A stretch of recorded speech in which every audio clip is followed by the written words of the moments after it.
대세 상승장이 오면은 뭘 사도 올라간다 뭐 이런 얘기가 있는데 다 듣기 좋은 말이지 갈론만 가는 그런 시장이 꼭 반등장에서 나오기 때문에 이 부분을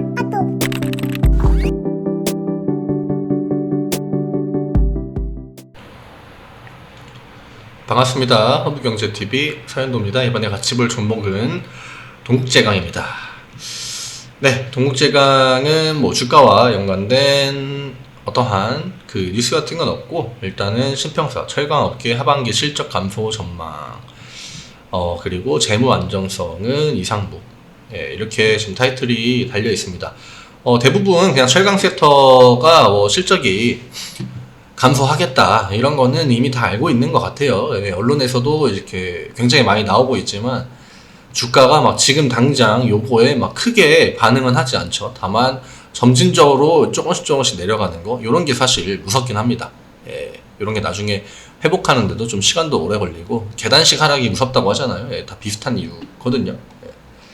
일단은 올해 하반기 실적에 대해서 우려를 표했다고 하고, 다만 재무 안정성은 유지할 것이라고 얘기를 하네요. 근데 지금 아마 뭐 대부분의 기업들이 막 재무적으로 크게 흔들려서 주가가 빠진다기보다, 물론 이후에 경기 침체가 온다거나 했을 때 진짜 그 회사가 버틸 수 있는지, 혹은 진짜 뭐 심하게 얘기하면은 예전에 뭐 IMF처럼 뭐 부도 사태를 맞을지, 그거는 확실히 지금 어느 정도 내가 이 회사가 어느 정도 경기 침체가 와도 버틸 수 있겠다, 이런 구분은 해놔야겠죠. 재무적으로 좀 부실한 기업에 대한 주식을 좀 가지고 계시다 하면은 회사채가 많다거나, 회사가 빚이 많다거나, 이런 거는 지금 시기에는 한 번씩 좀 체크해 볼 필요가 있다고 생각합니다. 다만 뭐 동국제강, BBB 등급, 그다음에 A인, 현대, BNG, 스테레 등급 전망을 각각 긍정. 사실 동국제강 같은 이러한 기업은 뭐 일종의 경기 침체 사이클이 온다고 해서 와르르 무너질 그런 기업은 아니죠. 진짜 뭐 엄청난 장기 투자의 관점으로 본다면은 결국 사이클은, 경기 사이클은 돌고 돕니다. 이런 식으로 상승과 하락 반복하고, 그 왜 그러냐면은 성장이 이 경제 사이클을 타고 올라오면은 당연히 물가도 올라옵니다. 그래서 이러한 뭐 고물가, 근데 과거의 시기에는 그 금융위기 사태 이후에 이 경제 사이클을 다시 돌리는데 많이 힘들었죠. 이 과거에 계속 이제 저금리 기조로 미국에서도 유지를 했습니다만, 생각보다 뭐 경제가 그렇게 빨리 올라오진 않았었습니다. 생각보다 좀 길었다. 근데 진짜 뭐 장기 투자로 내가 이 동국제강이라는 기업의 장기 미래를 보고 투자하신다 하면은 사실 뭐 이렇게 크게 상관없겠죠. 지금 주가가 뭐 떨어진다고 해서 뭐 동국제강이 그렇다고 뭐 500원이 갈 것도 아니고 1000원이 갈 것도 아니고, 또 이전과 비슷한 가격 수준을 보여주겠죠. 경기 침체가 와서 조금 밑으로 내린다고 하면은 다시 또 경기가 회복되면 철강 같은 종목들은 사실 이 사이클에는 바로바로 반응을 합니다. 그러니까 경기가 좋아지고 나빠지는 거에 바로바로 따라오고, 일부 뭐 중소형주나 테마주 같은 거는 이러한 증시 사이클이나 경제 사이클을 타진 않겠죠.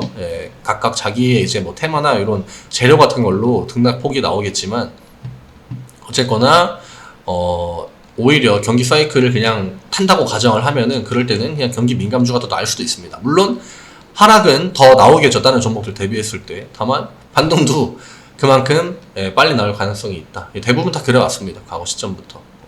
다만 나는 진짜 그 막연한 기다림 혹은 마이너스 인체로 좀 기다리는 게 싫다, 시간을 보내기가 싫다 하시면 비중 줄이고 현금 비중을 좀 늘리셔가지고 이제 다른 매매를 하시면서 뭐 수익을 본다고 했을 때 동국제강 비중을 좀 줄여주셔도 되시고, 아니면은 이후에 좀 자금을 확보해서 경기가 진짜 안 좋다 뭐 이런 얘기가 나올 때쯤, 그럴 때 그냥 뭐 흔히 우리가 말하는 물타기, 그럴 때 하는 게 좋겠죠. 그냥 진짜 경기 하방에 정점을 찍었다고 생각할 때, 사람들이 막 진짜 그 여기저기서 이제는 주식시장 끝났다 이런 얘기가 나오면은 그때는 아마 반등의 시작이지 않을까.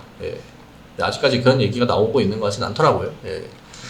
동국제강의 오늘 주가랑 수급을 한번 보도록 하겠습니다. 일단 오늘 0.8%, 역시나 좀 지수 대비했을 때 크게 부각을 못 받은 측면은 있습니다. 0.8%라는 거는 지수 자체가 오늘 코스피가 거의, 잠시만요, 1.99%, 코스피 200 기준이 1.99%고 코스피 종합으로 본다고 했을 때 1.8% 정도, 84%인데 1.8% 정도 올랐고, 요거에 비하면 지수만큼 영향을 못 받았다. 지금 이 좋은 시장 안에서도 갈리는 포지션들이 있습니다. 오늘 또 역시나 기관이 연기금 투신 보험 또 매도했죠.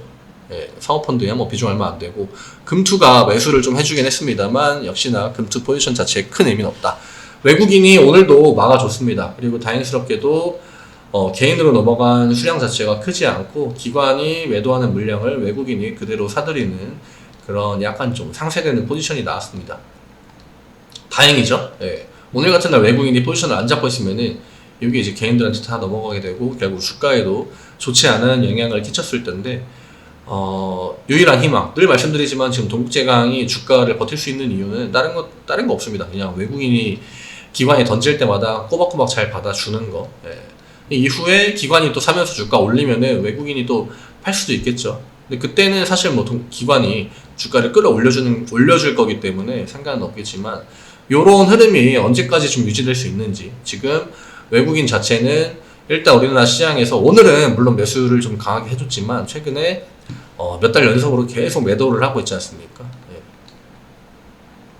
근데 요 매도 포지션 안에서도 외국인이 뭐 동국제강처럼 매수를 하는 포지션이 있고, 또 매도를 똑같이 기관이랑 같이 하는 종목도 있고, 혹은 뭐 매수하는 포지션도 있고, 매도하는 포지션 다 각기 다르거든요. 그러니까 업종에 따라서, 혹은 이게 기관이 움직인 종목들이 기관이 매도를 치고 있는 종목에서 외국인 매수하는 그 현상들이 꽤 있습니다.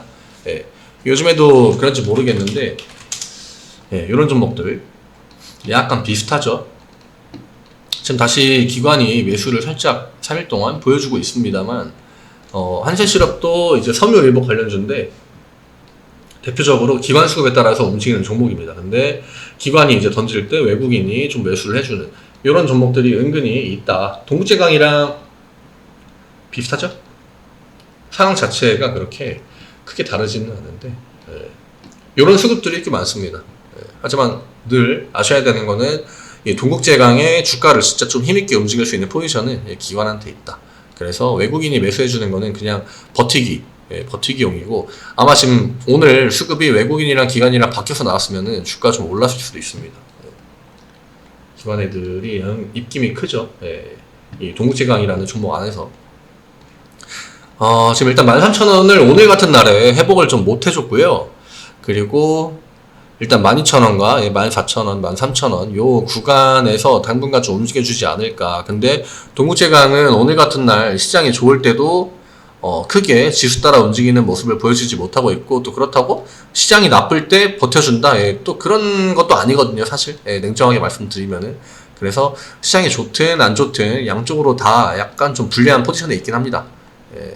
그래서 지금 저점도 계속 내려오는 거고, 다른 종목들 이번 주는 지수 변동폭이 크긴 했지만 종가 기준으로만 본다면은 결국 그러니까 처음 구간이랑 지금 현재까지 주식시장이 흘러간 흐름이랑 비교했을 때 최근 1, 2주는 변동폭이 그렇게 크진 않습니다. 크진 않은데 동국제강은 지수의 흐름을 못 따라가고 있다는 거, 이 부분은 좀 인지를 하셔야 될 것 같고, 언제든지 뭐 하방으로 내려가도 이상하지 않고 반등이 나와도 사실 이상하지 않습니다. 좀 과도하게 떨어진 측면이 있고, 시장에서 기술적 반등조차도 제대로 주지 않았기 때문에 추후에 뭐 반등이 나온다면은 좋겠습니다만, 일단 최근에 저희가 그나마 기대할 수 있는 게 중국 이제 봉쇄가 풀리는 거. 근데 요 며칠 사이에 확진자가 굉장히 빠른 속도로 늘어나고 있습니다. 우리나라뿐만이 아니라 유럽, 중국, 뭐 일본, 우리나라, 이런 식으로 대한민국 지금 속도가 좀 빠르거든요. 그래서 중국도 일부 도시들을 다시 재봉쇄하는 그 뉴스들이 나오고 있더라고요. 근데 이런 거는 지금 우리가 유일하게 기댈 수 있는 부분이 중국이 빨리 이제 그 공급이랑 수요를 좀 밸런스를 맞춰주기를, 원체 차지하는 비중이 높긴 합니다. 인구도 많고 산업 기반도 크게 정부주도로 확실하게 일어난 부분들이 있기 때문에 그거에 좀 기대를 많이, 뉴스에서도 그런 얘기 많이 나왔었거든요. 이전에 뭐 철강사업 관련해서도 가격도 중국이 뭐 봉쇄를 풀고 지금 중국 경제가 거의 바닥을 찍었기 때문에 어쨌든 간에 회복할 거다. 근데 이런 것들이 올라온다고 하면은 지금의 이러한 수요 공급 문제는 다 밸런스가 어느 정도 잡혀갈 거다 했습니다만, 다시 한번 코로나, 요게 지금 다시 한번 시장에 좀 잠재적인 리스크. 지금 코로나가 다시 유행한다고 해서 뭐 우리나라 같은 경우에 다시 이전처럼 막 거리두기를 심하게 뭐 한다거나 그럴 것 같지는 않습니다. 그리고 변이는 거듭될수록 변이의 힘 자체가, 바이러스의 힘 자체가 약해지기 때문에 이전처럼 막 강력한 그런 제재를 할 것 같지는 않고, 다만 지금 시장에서 뭐 코로나가 다시 이렇게 돼서 시장에다가 돈을 집어넣는다 혹은 뿌린다, 대출을 규제를 풀어주고, 그거는 못 하거든요. 그래서 요게 당분간 증시의 흐름에 지금이야 뭐 키트주 오르고 백신주 오르면서 이 바이오들이 지수를 끌어올려주고 있죠. 그래서 지금 당장은 이게 안 보이겠죠, 시장에서. 왜냐? 일단 지수가 올라가니까 시장에 좀 가려져 있는 게 아닌가 생각이 드는데, 진짜 확진자가 좀 많이 늘어나고 폭증하고 하면은 바이오가 올라가는 것만큼 다른 종목들이 좀 영향을 더 받지 않을까. 그래서 지수가 지금처럼 좀 상승하는 모습, 요것도 살짝 꺾일 수도 있겠다. 그만큼 코로나가 다시 재유행한다는 거는 저는 굉장히 좋지 않다고 봅니다. 그게 문제죠. 어떻게 될지는 모르겠습니다만 지금 속도가 빠른 건 맞습니다. 뭐 우리나라는 확진자 수가 뭐 10,000명, 20,000명 뭐 이런 식으로 왔다 갔다 하지만, 유럽이나 뭐 다른 나라는 정말 이제 막 10만 단위 뭐 다시 늘어나는 나라들도 있기 때문에 유행이 좀 안 됐으면 하는 바람이 있고요. 어쨌거나 오늘 동국제광은 기관 쪽에서 오늘도 좀 매도를 해줬고, 주가 상으로도 버텨주긴, 외국인의 수급에 의해서 버티긴 했지만 시장의 그 반등 분위기에는 그렇게 크게 참여하지 못했다. 이렇게 정리를 해야 될 것 같습니다. 오늘 영상 여기에서 마무리를 하겠고요. 뭐 동시장 관련해서 추가적으로 문의사항이 있으시거나 혹은 주식 전반적으로 내가 이런 부분이 어렵다 하시면 편하게 카카오톡 아이디 HERB2019 저희 홈페이지에도 나와 있습니다. 네이버에 허브경제TV 검색하시면 들어오실 수 있고요. 이쪽에 카카오톡 아이디 HERB2019 편하게 문의 주시기 바랍니다. 내일 이 시간에 인사드리겠습니다. 감사합니다.